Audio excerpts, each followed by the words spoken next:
Hello प्यारे बच्चों, कैसे हैं आप लोग। आई होप आप लोग बहुत ही अच्छे होंगे और आप लोगों की तैयारी बिल्कुल मस्त चल रही होगी। तो अभी हम पढ़ने वाले हैं क्लास 12 का प्रश्नावली 3.1 का क्वेश्चन नंबर 2 और 3, जो बिल्कुल समान है। अगर 2 बन गया तो आपसे 3 भी बन जाएगा। तो हमारा क्वेश्चन नंबर 2 दिया हुआ है, यदि किसी अवयव में 24 अवयव तो इसकी संभव कोटियां क्या है। और हम इंट्रोडक्शन क्लास में बता चुके हैं कि संभव कोटियां क्या होता है। ठीक है, संभव कोटियां क्या होता है। और इसमें 2 क्वेश्चन है। फर्स्ट में 2 क्वेश्चन है, एक 24 अवयव वाला और दूसरा इसमें क्या है 13 अवयव वाला। ठीक है, और जो क्वेश्चन नंबर 3 है, क्वेश्चन नंबर 3 में बस इतना अंतर है कि 24 के स्थान पे 18 है और 13 के स्थान पे 5 है। ठीक है, तो जब एक क्वेश्चन 2 बन जाएगा तो 3 बिल्कुल आसानी से बन जाएगा। तो देखेंगे कि आपको बनाना है 24 अवयव हमारे, तो इसकी संभव कोटियां अब 24 है, 24 दिया हुआ है। ठीक है, अब इसका संभव कोटियां पूछ रहा है, मतलब कौन कौन हो सकते हैं। तो 24 हम 1 से शुरुआत करेंगे, इसका गुणज ही ना होगा है, तो गुणज क्या हो जाएगा 24 इंटू 1 या 1 इंटू 24, 2 इंटू 12 या 12 इंटू 2, 3 इंटू 8 या 8 इंटू 3, इतना हो गया। उसके बाद 4 से हो जाएगा 4 4 6, अब 6 इंटू 4, इतना हो गया 4, और 4 के बाद 5 से नहीं होगा 6 7 8, इतना हो जाएगा इसका संभव कोटि। तो संभव कोटि कितना हो गया 1 2 3 4 5 6 7 8, 8 इसका संभव कोटि हो गया। कोटि तो आप समझ गए हैं, मतलब अगर हम 24 गुना 1 का 1 बना सकते हैं इसका अवयव, जैसे कि हमको बनाना होगा 24 इंटू 1 का, मतलब 24 इसमें रो होगा और 1 क्या होगा 1 कॉलम होगा। ठीक है, इसमें क्या होगा 1 कॉलम होगा, 1 रो होगा और 24 कॉलम होगा। इसका मतलब क्या है कि इसका मतलब है 2 रो होगा, रो मतलब पंक्ति, और 12 क्या हो जाएगा कॉलम हो जाएगा जो खड़ा रहता है। समझ में आ गया।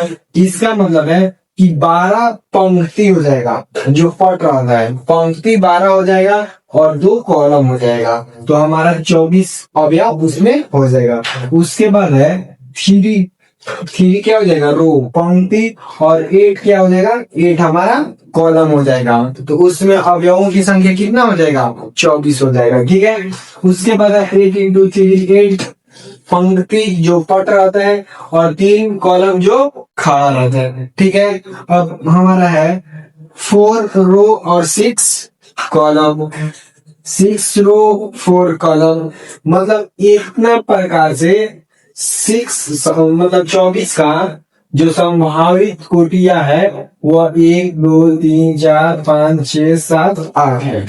8 संभावित कोटियां है। जैसे कि एक हम उदाहरण के तौर पे बता देते हैं, यहाँ 4 इंटू 6 का बनाना है। ठीक है, तो एक हम मान लेंगे ए बराबर, और 4 क्या है 4 इसमें क्या है रो है, तो रो क्या होता है ये वाला होता है, तो 1 2 3 4 हो गया। अब देखेंगे इसमें कॉलम कितना है 6 है, सॉरी ऐसे नहीं जाएगा 1 4 रो बनाना। ठीक है, तो रो बनाएंगे तो 1 2 3 4 4 हो गया।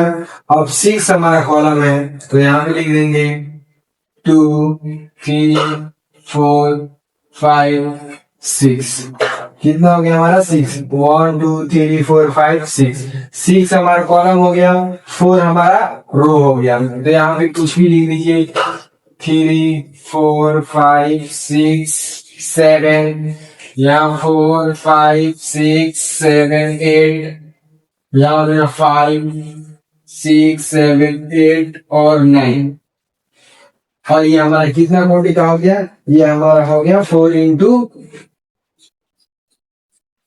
4 इंटू 6। देख लीजिए, ऐसे ही हम 24 को 24 अवयव है तो 24 अवयव को 8 कोटि संभावित बना सकते हैं, जिसमें अब काउंटिंग आप कर लीजिए। ऐसे भी 4 इंटू 6 24 होता है, या काउंटिंग कर लीजिए 1 2 3 4 5 6। एक लाइन में 6 है तो कितना लगेगा 1 2 3 4 6 इंटू 4 24। ठीक है, तो 24 अवयव का हम लोग 8 बना सकते हैं, तो 8 संभावित कोटियां हो जाएंगी। तो ये हम लिख देंगे, तो ये हमारा आंसर हो जाएगा।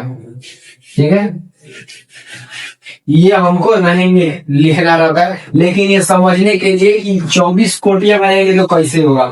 तो 4 इंटू 6 का हम बनाए हैं, अब 6 इंटू 4 का भी बन जाएगा, 3 इंटू 8 का भी बन जाएगा। 3 रो का मतलब यहीं तक रहेगा, और 8 इधर 7 8 हो जाएगा। समझ में आ गया। अब देखते हैं कि हम लोग क्या है, उसके बाद यदि 13 अवयव हो तो क्या इसका होगा। ठीक है, तो सबसे पहले हम इसको मिटा देते हैं।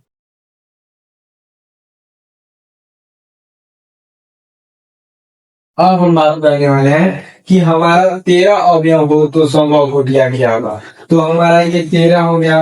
अब 13 अवयव को कैसे लिख सकते हैं, 1 इंटू 13 या 13 इंटू 1। अब कोई गुणज नहीं है जो इसका होगा, तो हम 13 अवयव को ये दो ही इसका संभावित कोटियां हो सकता है। जैसे कि अगर हम इसका अवयव बनाए तो ऐसे बना सकते हैं। ये क्या है, फर्स्ट रो है तो एक लिखेंगे 1 2 3 4 5 6 7 8 9 10 11 12 13। या एक इस तरह बना सकते हैं, या एक ऐसे बना सकते हैं। 1 2 3 4 5 6 7 8 9 10 11 12 13। हमारा संभावित हो गया 13 अवयव हो तो यही 2 हो सकता है। समझ में आ गया। अब देखते हैं हम क्वेश्चन नंबर 3। क्वेश्चन नंबर 3 मेरे पास कोई डिजिटल बोर्ड तो है नहीं, इसलिए हम टाइम को बचाने के लिए लिख दिए हैं यहाँ पे 18 और यहाँ पे 5। क्वेश्चन नंबर 3 है। क्वेश्चन नंबर 3 में बस इतना ही अंतर है, तो हम उसको अब बनाएंगे। ये आप लोग स्क्रीनशॉट कर लीजिएगा, अगर नहीं किए तो वीडियो बैक कीजिए और स्क्रीनशॉट कर लीजिए। आंसर भी अपना मिला लीजिएगा, बिल्कुल परफेक्ट आंसर है। ठीक है, ये वाला नहीं बनाना रहता, ये हम आपको समझाने के लिए ऐसे बना लिए। आंसर सिर्फ 1 इंटू 13 और 13 इंटू 1 हो जाएगा। ठीक है, अब देखेंगे कि हम मॉडिफाई कर दे रहे हैं, तो ये 13 की जगह क्वेश्चन नंबर 3 में क्या है 5 है, 5 अवयव दिया हुआ है। और यहाँ 24 की जगह पे क्या है, 24 की जगह पे क्या है 18 है। तो हमारा क्वेश्चन नंबर 3 में जो ये लिखा हुआ है सेम लिखा हुआ है, बस मान अलग अलग है। ठीक है, तो अब इस क्वेश्चन को सॉल्व करने के लिए सबसे पहले क्या करेंगे, हम 18 लिखेंगे। ठीक है, 18। अब 18 की संभावित कोटियां निकालने के लिए हम इसका गुणज निकालेंगे, क्योंकि कोटि क्या होता है, कोटि जो होता है रो एंड कॉलम का गुणज होता है। तो हम 18 अवयव दिया हुआ है, तो 18 अवयव को कैसे लिख सकते हैं, 1 गुना 18 या 18 गुना 1 लिख सकते हैं। अब 2 से लिख सकते हैं, क्योंकि 2 गुना 9 होता है 18, तो लिखेंगे 2 गुना 9 या 9 गुना 2। 3 से लिख सकते हैं, 3 छक 18, तो 3 गुना 6 या 6 गुना 3। 4 से लिख सकते हैं, 4 चौको 16 नहीं लिख सकते हैं, 5 से नहीं लिख सकते हैं, और 6 से लिखा जा चुका है। तो हमारा संभावित कोटियां 18 अवयव हो अगर किसी अवयव में, तो हमारा संभावित कोटियां कितना हो सकता है 1 2 3 4 5 6। तो यही हमारा संभावित कोटियां है। अब इसको अवयव में कैसे लिखते हैं हम पहले ही वीडियो में बता चुके हैं, और इसको एक बार और बता दे रहे हैं कि अगर हमको इसमें से किसी का भी आव्यूह में लिखना हो, तो ये तो संभावित, अगर 18 अवयव है तो हम इसी को बना देते हैं इसका आव्यूह में। ठीक है, तो किसी भी आव्यूह को हम लोग क्या कैपिटल लेटर से मानते हैं, तो कैपिटल लेटर से मान लिए। हम पिछला क्लास में जो पढ़ा है उसको भी बताते जा रहे हैं ताकि आपको समझने में कहीं भी दिक्कत नहीं हो। तो देखो यहाँ 3 into 6 का हमको बनाना है, तो 3 जो पहले रहता है वो क्या रहता है, रो रहता है, और बाद वाला क्या रहता है, कॉलम। रो मतलब पंक्ति, कॉलम मतलब स्तंभ। ये जो खड़ा रहेगा इसको क्या कहते हैं, कमेंट बॉक्स में बताओ। जो खड़ा रहते हैं उसे क्या कहते हैं, कॉलम कहते हैं। और जो पट हो जाता है, ऐसे रहता है, इसको क्या कहते हैं, क्या कहते हैं, पंक्ति कहते हैं। ठीक है, समझ में आ गया। तो अब हम लिखेंगे 3 into 6 का, तो रो कितना हो जाएगा इसमें, 1 2 3 रो इसमें 3 हो जाएगा। तो रो ऐसे रहता है, तो रो कितना हो गया, 3 हो गया। और कॉलम 6 बनाना है, तो कॉलम 6 के लिए क्या होगा, 2 3 4 5 6। समझ में आ गया। और ऐसे अब हमारा रो कितना हो जाएगा, 1 2 3, और कॉलम कितना हो जाएगा, 1 2 3 4 5 6। समझ में आ गया। तो अब देखो हम लिख देते हैं 3 4 5 6 7 4 5 6 7 8। ठीक है, यहां से हम देंगे 3 into 6 इसका संभावित कोटि हो गया। तो ठीक इसी प्रकार इसका भी लिख सकते हैं, लेकिन हमारा एनसीईआरटी बुक में जो क्वेश्चन है उसमें नहीं बोला है आप लोग आव्यूह में इसे दर्शाइए, लेकिन हम इस तरह दर्शा सकते हैं। ठीक है, अब ये हमारा हो गया इतना 18 का क्या हो गया, संभावित कोटि हो गया। अब 5 अवयव हो तो संभावित कोटि क्या होगा, अब उस पे बात करते हैं। तो हम इसे मिटा देते हैं और आप लोग स्क्रीनशॉट ले लीजिए।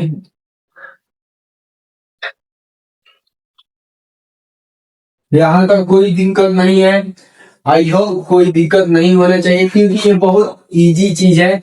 ये सिर्फ गुणा है, गुणा जो है तो इसमें तो दिक्कत नहीं होना चाहिए। अगर हो भी रहा है तो आप एक बार और वीडियो को देख लीजिए ताकि जो भी डाउट है क्लियर हो जाए। कॉन्सेप्ट क्लियर रहेगा भाई, यहाँ डाटा कुछ भी कर दे तो हम लोग बना सकते हैं। क्वेश्चन ऐसा सीखो भाई, कॉन्सेप्ट सीखो कि एक कॉन्सेप्ट मिल गया भाई, यहाँ 18 हो 25 हो 30 हो 35 हो 1000 हो लाख हो कुछ भी हो, कॉन्सेप्ट पता चल गया कि भाई संभावित कोटि कैसे निकालना है, तो हम लोग उसका गुणन निकाल के निकाल सकते हैं। ठीक है, अब 5 अवयव हो तो संभव कोटियां क्या होगी, तो 5 के लिए निकालेंगे तो हमारा 5 के और गुणन क्या होता है, 1 गुना 5 या 5 गुना 1। अब दूसरा कोई हमारा हो ही नहीं सकता है। अगर 5 अवयव दिया हुआ है, ठीक है, तो हम लोग यही हम बना सकते हैं इसका आव्यूह, और ये हमारा संभावित कोटि है। तो अगर हम बनाना चाहें तो क्या बनाएंगे इसका, अगर 1 रो है तो 1 रो हो गया 1, और 5 क्या है, कॉलम है, 5 कॉलम है, तो क्या हो जाएगा 2 3 4 3 4 5। अब देखो इसमें रो की संख्या कितना है, रो जो पट होता है क्या होता है, रो होता है। कॉलम देखो 1 2 3 4 5। ठीक है, अब इसको लिखते कैसे हैं वो भी बता दे रहे हैं। ये क्या होगा, C1 हो गया, C2 होगा, C3 होगा, C4 होगा और C5 होगा। तो कॉलम की संख्या कितना हो गया, 5। और ये हमारा जो पूरा है ये क्या हो गया, R1। रो कितना हो गया, 1 हो गया। समझ में आ गया। अब 5 into 1 का कैसे बनाएंगे, 5 क्या है, पहले जो रहेगा रो रहेगा, मतलब पट रहेगा। ठीक है, तो पंक्ति को कैसे लिखेंगे, तो पंक्ति के लिए हम आगे में लिखेंगे, जैसे कि 5 into 1 है तो इसके लिए लिखेंगे, इसमें रो हो जाएगा हमारा जो है फर्स्ट वाला 5 हो जाएगा, 1 2 3 4 5। ठीक है, अब देखो इसमें कॉलम की संख्या कितना है, कॉलम कौन होता है, जो खड़ा रहता है। जैसे कि हम खड़ा है तो क्या है, कॉलम है। अगर कोई हमको इधर से मारा और हम गिर गए, जैसे कि हम ऐसे थे, ऐसे हो गए, तो क्या हो गया, पंक्ति हो गया। ठीक है, तो वैसे ही इसमें आप देखेंगे कि 5 क्या है, रो है। इसके लिए हम बनाए हैं कि जो हम कुछ क्यू मैट्रिक्स मान लेते हैं, तो इसमें R1, R1, R2, R3, R4, ये क्या हो गया, R5। तो इसमें रो की संख्या कितना हो गया, R5 हो गया। कॉलम की संख्या क्या हो गया, कॉलम का संख्या C1, मतलब कॉलम का संख्या 1 हो गया। तो इस प्रकार हमारा क्वेश्चन ये समाप्त हो गया। तो फिर हम मिलते हैं नेक्स्ट वीडियो में नेक्स्ट क्वेश्चन के साथ। अगर आपको पूरे वीडियो में कहीं भी थोड़ा सा भी दिक्कत हुआ हो तो कमेंट बॉक्स में जरूर बताइएगा। मैं आपका कमेंट बॉक्स का इंतजार करूंगा कि आपको कहाँ डाउट है, आप हमसे बताइएगा और हम उसका एक्सप्लेन करेंगे। ठीक है, तो फिर मिलते हैं नेक्स्ट वीडियो में। बाय।